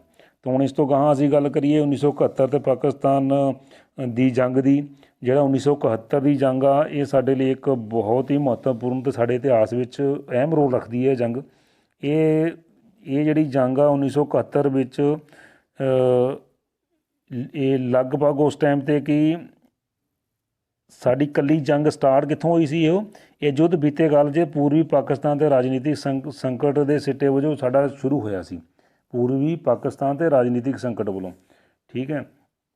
ਉਹਦੇ ਵਿੱਚ ਮੁਜੀਬ ਉਰ ਰਹਿਮਾਨ, ਜਿਨ੍ਹਾਂ ਨੂੰ ਅਸੀਂ ਬੰਗਲਾਦੇਸ਼ ਦਾ ਪਿਤਾ ਕਹਿੰਦੇ ਆ ਜਾਂ ਕਿਹਾ ਜਾਂਦਾ ਹੈ, ਉਸਨੇ ਕੀ ਪਾਕਿਸਤਾਨ ਦੀਆਂ ਚੋਣਾਂ ਵਿੱਚ ਜਿੱਤ ਪ੍ਰਾਪਤ ਕੀਤੀ ਅਤੇ ਪੱਛਮੀ ਪਾਕਿਸਤਾਨ ਦੇ ਜਿਹੜੇ ਮਾਲਕਾਂ ਨੇ ਲੋਕਾਂ ਦੇ ਸ਼ਾਨਦਾਰ ਫੈਸਲੇ ਨੂੰ ਇਸ ਨੂੰ ਨਹੀਂ ਮੰਨਿਆ ਅਤੇ ਆਪਰੇਸ਼ਨ ਸਰਚਲਾਈਟ ਦੇ ਰੂਪ ਵਿੱਚ ਉਸ ਟਾਈਮ ਲੜਾਈ ਸ਼ੁਰੂ ਕਰ ਦਿੱਤੀ ਗਈ, ਦਖਲਅੰਦਾਜ਼ੀ ਸ਼ੁਰੂ ਕਰ ਦਿੱਤੀ ਗਈ ਅਤੇ ਪੂਰੀ ਪਾਕਿਸਤਾਨ ਵਿੱਚ ਲੋਕਾਂ 'ਤੇ ਜ਼ੁਲਮ ਸ਼ੁਰੂ ਕਰ ਦਿੱਤੇ ਅਤੇ ਲਗਭਗ 10 ਮਿਲੀਅਨ ਬੰਗਾਲੀਆਂ ਨੇ ਗੁਆਂਢੀ ਮੁਲਕ ਉਸ ਟਾਈਮ ਕੌਣ ਸੀ, ਭਾਰਤ ਸੀ, ਉਹਦੇ ਵਿੱਚ ਸ਼ਰਨ ਲੈ ਲਈ, ਠੀਕ ਹੈ। ਅਤੇ ਮੁਜੀਬ ਉਰ ਰਹਿਮਾਨ ਦੀ ਅਗਵਾਈ ਵਿੱਚ ਮੁਕਤੀ ਲਹਿਰ ਜ਼ੋਰ ਫੜ ਗਈ ਸੀ ਅਤੇ 25 ਮਾਰਚ 1971 ਨੂੰ ਮੁਜੀਬ ਨੇ ਬੰਗਲਾਦੇਸ਼ ਦੀ ਆਜ਼ਾਦੀ ਦਾ ਐਲਾਨ ਕਰ ਦਿੱਤਾ ਅਤੇ ਭਾਰਤ ਨੇ ਬੰਗਲਾਦੇਸ਼ ਦੀ ਚੱਲ ਰਹੀ ਮੁਕਤੀ ਲਹਿਰ ਵਿੱਚ ਦਖਲ ਦਿੱਤਾ ਅਤੇ ਇਸ ਵਿੱਚ ਡਟ ਕੇ ਸਾਥ ਦਿੱਤਾ ਉਸ ਟਾਈਮ 'ਤੇ। ਅਤੇ 3 ਦਸੰਬਰ 1971 ਨੂੰ ਪਾਕਿਸਤਾਨ ਨਾਲ ਲੱਗਦੇ ਸਾਰੇ ਪੱਛਮੀ ਸਰਹੱਦਾਂ ਉੱਤੇ ਪਾਕਿਸਤਾਨ ਨੇ ਧੂਆਂਧਾਰ ਹਮਲੇ ਕੀਤੇ ਅਤੇ ਇਹਦੇ ਸਿੱਟੇ ਵਜੋਂ ਕੀ ਆ ਸਾਰੀਆਂ ਸਰਹੱਦਾਂ ਉੱਤੇ ਲੜਾਈ ਸ਼ੁਰੂ ਹੋ ਗਈ। ਲਗਭਗ 10 ਦਿਨਾਂ ਵਿੱਚ ਬੰਗਲਾਦੇਸ਼ ਵਿੱਚ ਤੈਨਾਤੀ ਪਾਕਿਸਤਾਨ ਫੌਜੀ ਫੌਜਾਂ ਉਹ ਉਸ ਟਾਈਮ ਹਾਰ ਗਈਆਂ। ਪਾਕਿਸਤਾਨ ਦੀਆਂ ਫੌਜਾਂ ਬੰਗਲਾਦੇਸ਼ ਵਿੱਚ ਸੀਗੀਆਂ ਕਿਉਂਕਿ ਭਾਰਤ ਉਹਦੇ ਨਾਲ ਸੀ। ਭਾਰਤੀ ਫੌਜਾਂ, ਤੋਪਖਾਨਾ ਅਤੇ ਹਵਾਈ ਫੌਜਾਂ ਵੱਲੋਂ ਕੀਤੇ ਗਏ ਸ਼ਾਨਦਾਰ ਹਮਲੇ ਸਿੱਟੇ ਵਜੋਂ ਪਾਕਿਸਤਾਨ ਨੂੰ ਬੁਰੀ ਤਰ੍ਹਾਂ ਹਾਰ ਦਾ ਮੂੰਹ ਦੇਖਣਾ ਪਿਆ ਅਤੇ 3-4 ਦਿਨਾਂ ਦੇ ਅੰਦਰ ਹੀ ਪਾਕਿਸਤਾਨੀ ਹਵਾਈ ਫੌਜ ਨੇ ਪੂਰਬੀ ਪਾਕਿਸਤਾਨ 'ਤੇ ਹਵਾਈ ਹਮਲੇ ਦੇ ਵੱਡੇ ਪੱਧਰ 'ਤੇ ਕੀਤੇ। ਪਾਕਿਸਤਾਨੀ ਫੌਜਾਂ ਨੇ ਭਾਰਤੀ ਫੌਜਾਂ ਅੱਗੇ 16 ਦਸੰਬਰ ਨੂੰ ਜਿਹੜੇ ਆਪਣੇ ਉਹ ਗੋਡੇ ਟੇਕ ਦਿੱਤੇ ਜਾਂ ਹਥਿਆਰ ਉਸ ਟਾਈਮ ਸੁੱਟ ਦਿੱਤੇ ਗਏ ਸੀ, ਠੀਕ ਹੈ।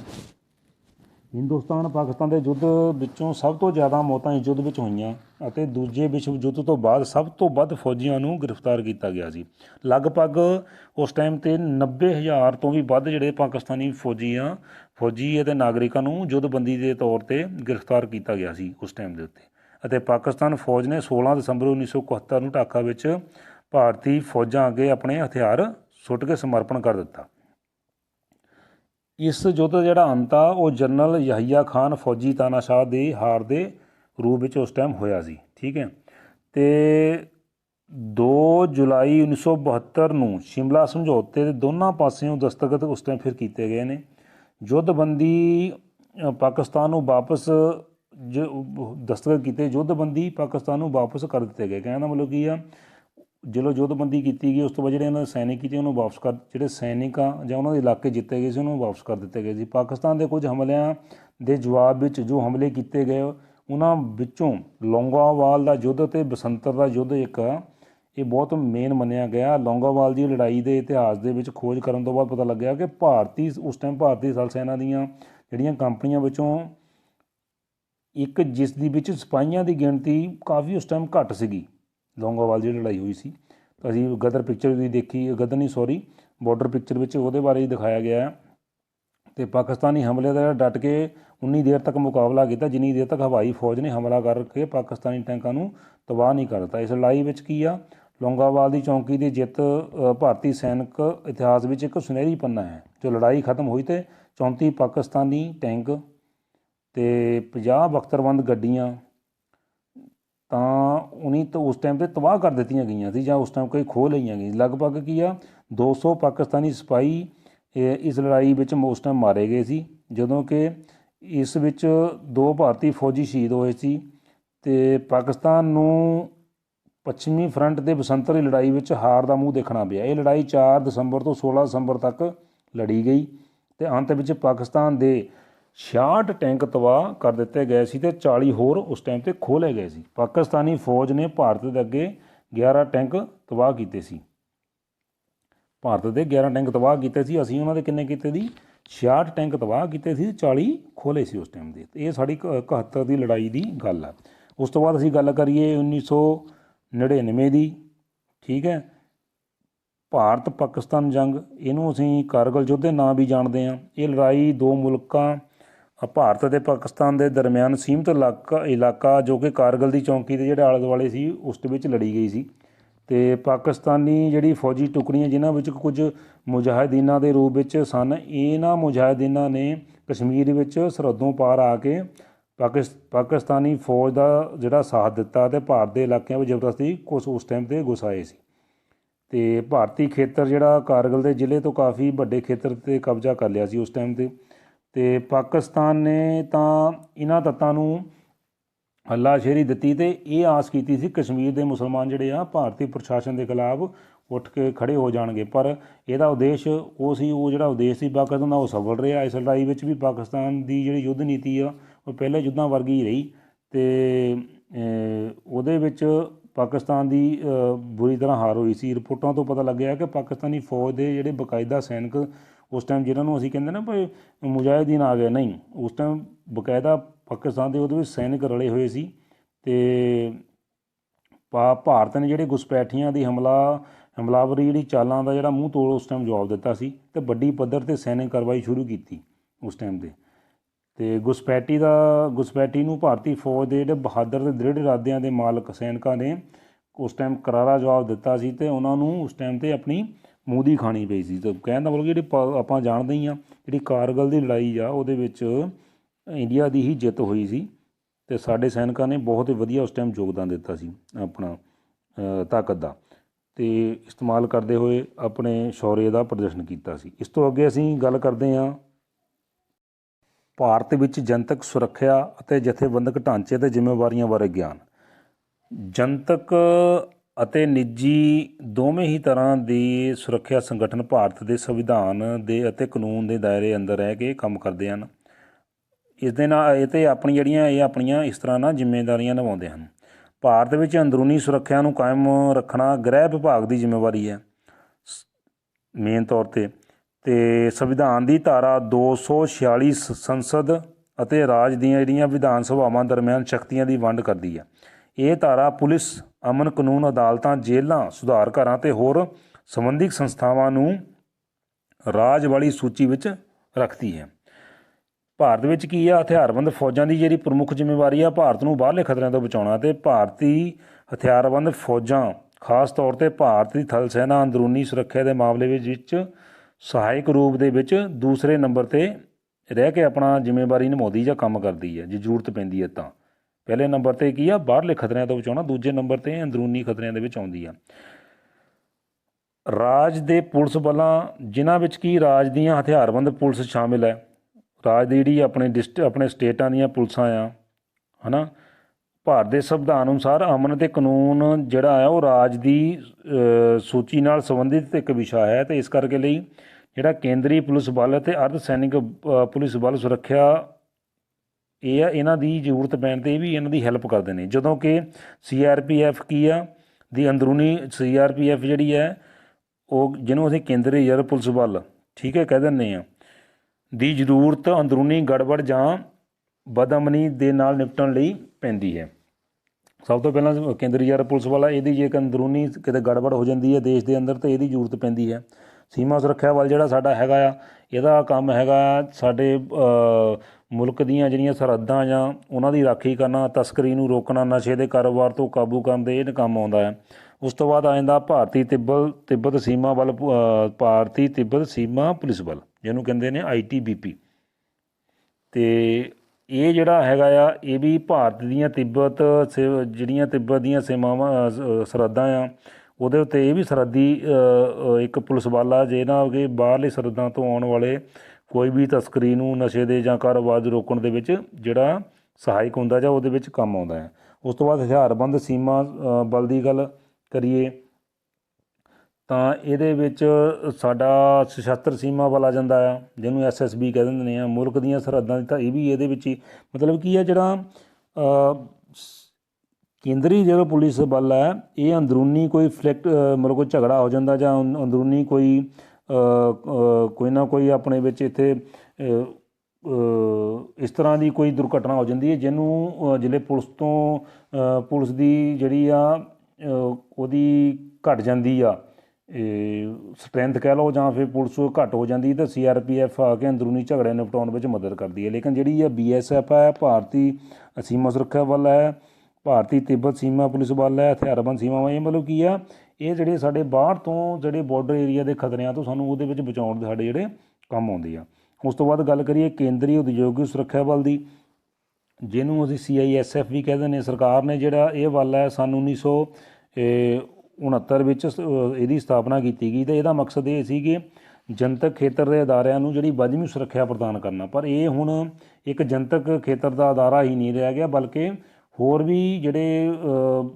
ਵੀ ਕੁਝ ਇਸ ਤੋਂ ਵੀ ਵੱਧ ਕੇ ਹੋ ਗਿਆ ਹੈ। ਕਹਿਣ ਦਾ ਮਤਲਬ ਕੀ ਆ CISF ਜਿਹੜਾ ਹੈ ਅੱਜ ਕੱਲ੍ਹ ਐਟਮੀ ਤੈਨਾਤੀ ਵਾਲੇ ਇਲਾਕਿਆਂ ਸੰਸਥਾਵਾਂ ਮਤਲਬ ਕੀ ਆ ਜਿਹਦਾ DRDO ਜਿੱਥੇ ਮਤਲਬ ਐਟਮ ਬੰਬ ਰੱਖੇ ਗਏ ਉੱਥੇ ਜਿਹੜੇ ਉੱਥੇ ਇਹਨੂੰ ਤੈਨਾਤੀ ਇਹਨਾਂ ਦੀ ਕੀਤੀ ਗਈ ਆ। ਪੁਲਾੜ ਸੰਬੰਧੀ ਸੰਗਠਨਾਂ ਜਿੱਥੇ ਸਾਡੇ ਸਾਇੰਟਿਸਟ ਆ ਕੰਮ ਕਰਦੇ ਉਹਦੀ ਜਿਹੜੀ ਸੁਰੱਖਿਆ ਦੀ ਜ਼ਿੰਮੇਵਾਰੀ ਇਹਨਾਂ ਨੂੰ ਦੇ ਦਿੱਤੀ ਗਈ ਆ। ਹਵਾਈ ਅੱਡਿਆਂ ਦੇ ਉੱਤੇ ਆਪਾਂ ਦੇਖਦੇ ਹਾਂ CISF ਦੇ ਜਵਾਨ ਖੜ੍ਹੇ ਹੁੰਦੇ ਨੇ, ਉਹਨਾਂ ਜ਼ਿੰਮੇਵਾਰੀ ਵੀ ਇਹਨਾਂ ਨੂੰ ਦਿੱਤੀ ਗਈ ਆ। ਬੰਦਰਗਾਹਾਂ, ਬਿਜਲੀ ਘਰਾਂ, ਸੰਵੇਦਨਸ਼ੀਲ ਸਰਕਾਰੀ ਇਮਾਰਤਾਂ, ਤੇਲ ਸੰਬੰਧੀ ਸੰਗਠਨਾਂ ਜਿੱਦਾਂ ਬੜੇ ਤੇਲ ਦੇ ਡਿਪੂ ਆ, ਵਿਰਾਸਤੀ ਯਾਦਗਾਰਾਂ ਜਾਂ ਇਮਾਰਤਾਂ, ਦਿੱਲੀ ਮੈਟਰੋ ਰੇਲ ਕਾਰਪੋਰੇਸ਼ਨ, ਬਹੁਤ ਵਿਸ਼ਿਆਂ 'ਤੇ ਵਿਅਕਤੀਗਤ ਅਤੇ ਸੰਯੁਕਤ ਰਾਸ਼ਟਰ ਦੇ ਨਾਲ ਸੰਬੰਧਿਤ ਫਾਰਮਡ ਪੁਲਿਸ ਜਿਹੜੀ ਇਕਾਈ ਆ ਉਹਨੂੰ ਇਹ ਸੁਰੱਖਿਆ ਪ੍ਰਦਾਨ ਇਹ ਕਰਦੀ ਆ। ਰੱਖਿਆ ਮੰਤਰਾਲਾ ਜਿਹੜਾ ਸੀਮਾ ਪਾਰ ਤੋਂ ਮਿਲਣ ਵਾਲੀਆਂ ਫੌਜੀਆਂ ਧਮਕੀਆਂ ਜਾਂ ਖਤਰਿਆਂ ਨੂੰ ਬਚਾਉਣ ਲਈ ਜ਼ਿੰਮੇਵਾਰ ਹੈ। ਠੀਕ ਹੈ, ਭਾਵੇਂ ਉਹ ਜ਼ਮੀਨ, ਸਮੁੰਦਰ ਜਾਂ ਅਸਮਾਨ 'ਤੇ ਹੋਵੇ। ਇਸ ਦੇ ਨਾਲ ਕੀ ਹਥਿਆਰਬੰਦ ਸੈਨਾਵਾਂ, ਥਲ ਸੈਨਾਵਾਂ, ਹਵਾਈ ਸੈਨਾਵਾਂ ਅਤੇ ਜਿਹੜੀਆਂ ਸਾਡੀਆਂ ਸਮੁੰਦਰੀ ਸੈਨਾਵਾਂ ਸਾਰੀਆਂ ਮਿਲ ਕੇ ਇਹਦਾ ਸਾਡਾ ਜਿਹੜਾ ਮਿਲ ਕੇ ਕੰਮ ਕਰਦੀਆਂ ਨੇ। ਇਹ ਜਿਹੜੀ ਮੁੱਖ ਜਿਹੜੀ ਦੇਸ਼ ਦੀ ਜਿਹੜੀ ਸੁਰੱਖਿਆ ਹੈ, ਬਾਹਰਲੀ ਸੁਰੱਖਿਆ ਜਿਹੜਾ ਜ਼ਿੰਮਾ ਹੈ ਉਹ ਕਿਹੜਾ ਕੋ ਥਲ, ਹਵਾਈ ਅਤੇ ਜਲ ਸੈਨਾ ਦੇ ਉੱਤੇ ਹੈ। ਇਹ ਤਿੰਨੋਂ ਸੈਨਾਵਾਂ ਆਪਸ ਵਿੱਚ ਮਿਲ ਕੇ ਕੰਮ ਕਰਦੀਆਂ ਹਨ। ਅਤੇ ਅਰਧ ਸੈਨਿਕ ਬਲ ਜਿਹੜੀਆਂ ਸੁਰੱਖਿਆ ਫੌਜਾਂ ਦੀ ਉਹਨਾਂ ਦੀ ਮਦਦ ਕਰਦੇ ਹਨ। ਕਿ ਜ਼ਰੂਰਤ ਪੈਣ 'ਤੇ ਕੀ ਹੁੰਦਾ ਕਿ ਜਿਹੜੇ ਅਰਧ ਸੈਨਿਕ ਬਲ ਨੂੰ ਵੀ ਇਹਨਾਂ ਦੀ ਜ਼ਰੂਰਤ ਪੈਂਦੀ ਅਤੇ ਅਰਧ ਸੈਨਿਕ ਬਲ ਦੀ ਸੁਰੱਖਿਆ ਫੌਜਾਂ ਦੀ ਵੀ ਮਦਦ ਕਰਦੇ ਨੇ। ਠੀਕ ਹੈ, ਅਤੇ ਇਸ ਤੋਂ ਬਾਅਦ ਵਿੱਚ ਗੱਲ ਕਰੀਏ ਕਿ ਆਪਾਂ ਕਾਨੂੰਨ ਦੀ ਪਾਲਣਾ ਜਾਂ ਕਾਨੂੰਨ ਨੂੰ ਲਾਗੂ ਕਰਨਾ ਜਿਹੜਾ ਇਹ ਕੰਮ ਹੈਗਾ ਪੁਲਿਸ ਦਾ। ਪੁਲਿਸ ਜਿਹੜੀ ਆਪਣੀ ਹੈਗੀ ਆ ਸਟੇਟ ਪੁਲਿਸ ਆ, ਉਹਦਾ ਜਿਹੜਾ ਸਟੇਟ ਦੇ ਵਿੱਚ ਕਾਨੂੰਨ ਵਿਵਸਥਾ ਨੂੰ ਬਣਾਈ ਰੱਖਣ ਦਾ ਕੰਮ ਪੁਲਿਸ ਦਾ ਹੁੰਦਾ ਹੈ। ਜੇ ਪੁਲਿਸ ਦੇ ਕੋਲ ਵੀ ਫਿਰ ਵੀ ਸਟਰੈਂਥ ਘੱਟ ਜਾਵੇ ਕੁਛ ਤਾਂ ਹੋਮਗਾਰਡ ਦਾ ਵੀ ਆਪਣਾ ਸਹਾਰਾ ਲੈ ਲੈਂਦੀ ਆ। ਅਤੇ ਕਹਿਣ ਦਾ ਮਤਲਬ ਕੀ ਆ ਕਿ ਜ਼ਰੂਰਤ ਪੈਣ 'ਤੇ ਜਿਹੜੇ ਸਾਡੇ ਅਰਧ ਸੈਨਿਕ ਬਲ ਆ ਅਗਰ ਅੰਦਰੂਨੀ ਸੁਰੱਖਿਆ ਦੀ ਜ਼ਿੰਮੇਵਾਰੀ ਦੀ ਜ਼ਰੂਰਤ ਪੈਣ 'ਤੇ ਵੀ ਇਕੱਠੇ ਹੋ ਕੇ ਇੱਕ ਦੂਜੇ ਦੀ ਹੈਲਪ ਸਾਡੀ ਕਰ ਸਕਦੇ ਆ। ਇਹਦੇ ਵਿੱਚ ਇਹ ਨਹੀਂ ਹੈ ਕਿ ਵੀ ਜਿਹੜੇ ਜਲ ਥਲ ਸੈਨਾਵਾਂ ਉਹ ਅੰਦਰੂਨੀ ਸੁਰੱਖਿਆ ਵਿੱਚ ਸ਼ਾਮਿਲ ਨਹੀਂ ਹੋ ਸਕਦੀਆਂ, ਉਹ ਵੀ ਦੂਜੇ ਨੰਬਰ 'ਤੇ ਕੰਮ ਕਰਦੀਆਂ ਜੇ ਜ਼ਰੂਰਤ ਪਵੇ ਤਾਂ ਬੱਚੋ ਇਹ ਸਾਡਾ ਜੋ ਅੱਜ ਦਾ ਲੈਸਨ ਸੀ ਕੰਮ ਆਧਾਰਿਤ ਸਿੱਖਿਆ, ਇਹਦੇ ਬਾਰੇ ਤੁਸੀਂ ਕਾਫੀ ਕੁਝ ਜਾਣਿਆ। ਆਪਾਂ ਆਪਣੇ ਜਿਹੜੇ ਭਾਰਤ ਨੇ ਲੜਾਈਆਂ ਲੜੀਆਂ ਯੁੱਧਾਂ ਬਾਰੇ ਜਾਣਿਆ, ਆਪਣੇ ਜਿਹੜੇ ਸੰਕਟ ਆ ਜਾਂ ਖਤਰਿਆਂ ਦੇ ਬਾਰੇ ਜਾਣਿਆ। ਅਤੇ ਕਹਿਣ ਦਾ ਮਤਲਬ ਹੈ ਕਿ ਜਿੰਨਾ ਵੀ ਤੁਹਾਨੂੰ ਇਹਦੇ ਵਿੱਚ ਗਿਆਨ ਦਿੱਤਾ ਗਿਆ, ਹੋ ਸਕਦਾ ਕਿ ਤੁਹਾਡੇ ਗਿਆਨ ਦੇ ਵਿੱਚ ਜ਼ਰੂਰ ਇਹਦੇ ਨਾਲ ਨਾ ਕੋਈ ਕੁਛ ਹੱਦ ਤੱਕ ਵਾਧਾ ਹੋਏਗਾ। ਅਤੇ ਇਹਦੇ ਨਾਲ ਹੀ ਮੈਂ ਅੱਜ ਦਾ ਆਪਣਾ ਇਹ ਵੀਡੀਓ ਜਿਹੜਾ ਹੈ ਖ਼ਤਮ ਕਰਦਾ ਹਾਂ। ਥੈਂਕ ਯੂ, ਧੰਨਵਾਦ।